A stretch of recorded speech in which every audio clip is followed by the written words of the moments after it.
الحمدللہ رب العالمین والصلاة والسلام علی رسول الکریم اعوذ باللہ من الشیطان الرجیم بسم اللہ الرحمن الرحیم۔ خلاصہ تراویح پارہ نمبر 6۔ اس پارے کے آغاز میں قرآن مجید نے یہ بات بتائی ہے کہ زبان سے بد کلامی کرنا، بدگوئی کرنا، یہ اللہ تبارک تعالیٰ کو ناپسند ہے۔ قرآن مجید کیونکہ ایک اسلامی تحریک کا گائیڈ بک ہے اور امت مسلمہ ایک تحریک کا نام ہے، تو ظاہر ہے کہ ایک جماعت کفر کی جماعت ہے اور دوسری جماعت اسلام کی جماعت ہے، تو اس کی کشمکش کے اندر کبھی بہت تیزی آ جاتی ہے اور جذباتی کیفیت پیدا ہو جاتی ہے۔ تو ایسے موقع کے لیے بھی یہی فرمایا کہ کلام کے اندر اچھا کلام ہونا چاہیے، حسن کلام ہونا چاہیے، اس کے اندر بد کلامی نہیں ہونی چاہیے۔ لیکن ہاں، اگر کوئی مظلوم ظالم کے خلاف بدگوئی کر لیتا ہے تو ظاہر ہے کہ اس کا کوئی حساب کتاب یا اس کا احتساب نہیں ہوگا، لیکن اللہ تبارک تعالیٰ کو اچھا کلام ہی پسند ہے، اس لیے کلام میں اس کو ہی مد نظر رکھنا چاہیے۔ اسلامی تحریک اسلامی دعوت جب دیتی ہے تو مختلف اقسام کے لوگ سامنے آتے ہیں، اور اس میں کچھ ایک گروہ وہ بھی ہوتا ہے جو جزوی چیزوں کو قبول کر لیتا ہے، جس کے لیے قرآن مجید نے اپنے الفاظ میں یوں کہا کہ نؤمن ببعض ونکفر ببعض، کہ بعض چیزوں پر ایمان اور بعض چیزوں کی تکفیر اور بعض چیزوں کی نافرمانی، تو یہ اللہ تبارک تعالیٰ کو ناپسندیدہ ہے۔ اللہ تبارک تعالیٰ کو جو پسندیدہ چیز ہے وہ تو مکمل ایمان ہے۔ اس کے بعد پھر اہل کتاب کے اللہ تبارک تعالیٰ نے جرائم گنوائے ہیں کہ انہوں نے کیا کیا جرم کیے۔ اس میں سب سے پہلا جرم یہ گنوایا کہ جو چیز اللہ تبارک تعالیٰ کی طرف سے انبیاء پر نازل ہوئی تو یہ مطالبہ کرتے رہے بنی اسرائیل والے کہ نہیں، وہ تو ہمیں تحریر دکھاؤ کہ کیسے نازل ہوئی ہے، یعنی ایک بے جا قسم کا مطالبہ، یا یہ کہ ہم اللہ تبارک تعالیٰ کو اعلانیہ دیکھنا چاہتے ہیں۔ آپ کی بات ٹھیک ہے، لیکن ہم اللہ تبارک تعالیٰ کو اعلانیہ دیکھنا چاہتے ہیں۔ موسیٰ علیہ السلام طور پر چلے گئے تو پیچھے بچڑے کو ایک معبود بنا دیا، اس کی عبادت کرنا شروع کر دی۔ اللہ تبارک تعالیٰ نے ایک بستی میں داخل ہونے کے لیے سجدہ ریزی کا اصول بتایا تھا، انہوں نے ان کا انکار کیا یا نافرمانی کی۔ سبت کا واقعہ، سبت کے دن، ہفتے کے دن کاروبار بند رکھنے کا اللہ نے حکم کیا، اس حکم کو توڑا۔ اللہ تبارک تعالیٰ نے ان سے جو عہد اور وعدے لیے تھے وعدہ شکنی کی، اللہ کی آیات کو جھٹلایا، اور پھر عیسیٰ بن مریم یعنی مریم پر الزام لگایا، مریم کی پر بہتان لگایا، مریم کا گھیراؤ کیا کہ بچہ کہاں اور کیسے پیدا ہوا، حالانکہ حضرت عیسیٰ علیہ السلام نے بچپن میں اعلان فرما دیا، انی عبداللہ، میں اللہ کا بندہ ہوں، آتانی الکتاب وجعلنی نبیّا، مجھے نبی بنا کر بھیجا گیا ہے۔ لیکن ان کا کردار بہرحال مریم کے لیے اچھا نہیں رہا، اور پھر یہاں تک کہ انہوں نے اعتراف جرم بھی کرتے تھے کہ انا قتلنا المسیح عیسیٰ، ہم نے عیسیٰ کو قتل کیا، حالانکہ عیسیٰ کو وہ قتل نہیں کر سکے تھے۔ اللہ تبارک تعالیٰ نے حضرت عیسیٰ علیہ السلام کو پھانسی سے پہلے اٹھا لیا تھا، لیکن وہ اس بات پر بھی فخر کرتے تھے کہ ہم نے عیسیٰ علیہ السلام کو پھانسی دے دی، اسے قتل کر دیا۔ تو اتنے بڑے بڑے جرم کا بھی وہ گویا کہ اعتراف کرتے تھے کہ یہاں ہم نے یہ کام کیا۔ وہ اللہ کے راستے سے لوگوں کو روکتے تھے، وہ سود لیتے تھے، سود کھاتے تھے، یعنی وہ سود جو ایک ایک انسان دشمن عمل ہے، جس میں ایک ظالمانہ طبقہ پیدا ہوتا ہے، تو یہ یہودی، یہ بنی اسرائیل، یہ سود لینے اور دینے کا کاروبار کرتے تھے۔ تو ایسی صورتحال کے اندر ظاہر ہے کہ اللہ تبارک تعالیٰ کے لیے، اللہ تبارک تعالیٰ نے ان کے لیے سزائی رکھی ہے، جہنم رکھا ہے، دھتکار رکھی ہے۔ اور پھر آگے چل کر اسی صورت کے اندر پھر اللہ تبارک تعالیٰ نے انسانوں کو مخاطب کر کے حق کی طرف دعوت دی ہے کہ یا ایھا الناس قد جاءکم رسل بالحق من ربکم فآمنوا خیر لکم، اے اہل کتاب۔ اور پھر ان کو غلو سے روکا گیا ہے۔ یہ جو اہل کتاب غلو کرتے تھے، اپنے آپ کے لیے بھی اور حضرت عیسیٰ علیہ السلام کے لیے بھی غلو کرتے تھے کہ اللہ تبارک تعالیٰ نے ان کو اپنا بیٹا بنایا ہے، تو یہ غلو سے انہیں منع کیا گیا کہ یہ حرکتیں نہ کریں، کیونکہ اللہ تبارک تعالیٰ تو وہ ہے انما اللہ الہ واحد، اللہ تو بس ایک ہی خدا ہے، کوئی دوسرا خدا ہے ہی نہیں۔ پھر اللہ تبارک و تعالیٰ نے دونوں کے اہل ایمان کا رویہ اور اہل ایمان کے لیے بشارت فرمائی، فَأَمَّا الَّذِينَ آمَنُوا وَعَمِلُوا الصَّالِحَاتِ فَيُوَفِّيهِمْ أُجُورَهُمْ وَيَزِيدُهُم مِّن فَضْلِهِ، یعنی اللہ تبارک تعالیٰ نے اہل ایمان کے لیے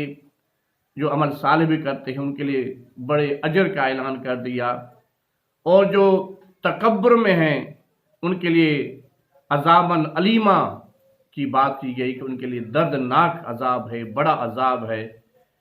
پھر اللہ تبارک تعالیٰ نے پھر انسانوں کو مخاطب کر کے فرمایا کہ یا ایھا الناس قد جاءکم برہان من ربکم وانزلنا الیکم نورا مبینا، لوگوں تمہارے رب کی طرف سے تمہارے پاس دلیل روشن آ گئی ہے، اور ہم نے تمہاری طرف ایسی روشنی بھیجی ہے کہ تمہیں صاف صاف راستہ دکھانے والی ہے۔ تو گویا کہ جو بنی اسرائیل، یہود و نصارہ، عیسائی، ان کے کرداروں کی نشاندہی کی گئی، کمزوریوں کی نشاندہی کی گئی، اور ساتھ ساتھ انہیں حق کی طرف، دعوت کی طرف بلایا بھی گیا۔ پھر ایک سوال کی طرف متوجہ کیا گیا، جو لوگ پوچھا کرتے تھے کہ کلالہ کا کیا مسئلہ ہے، یعنی وہ آدمی جس کی اولاد بھی نہ ہو اور والدین بھی نہ ہوں تو اس کی پراپرٹی کا کیا ہوگا۔ اس کے لیے بتایا گیا کہ اس کا حصہ، اس کی پراپرٹی بھائیوں اور بہنوں کے اندر تقسیم ہو جائے گی۔ اس کے بعد پھر سورہ مائدہ کا آغاز ہو جاتا ہے۔ سورہ مائدہ کے آغاز میں احکامات شرعیہ، شریعت کے جو احکامات ہیں وہ دیے گئے کہ یا ایھا الذین آمنوا اوفوا بالعقود، اللہ تبارک تعالیٰ کی جو بندشیں ہیں، اللہ تبارک تعالیٰ کے جو قاعدے ضابطے ہیں ان کی پابندی کرنی چاہیے۔ اور پھر مختلف چیزوں کی طرف متوجہ کیا گیا کہ آپ حلال کی چیزیں کھائیں، حرام کی چیزیں نہ کھائیں۔ تو اس میں اور پھر خدا پرستی کی نشانیوں کی بے حرمتی نہ کریں، نہ حرام مہینے میں کسی کو حلال کریں، اور نہ قربانی والے جانور میں دست درازی کریں، اور نہ ان جانوروں پر ہاتھ ڈالیں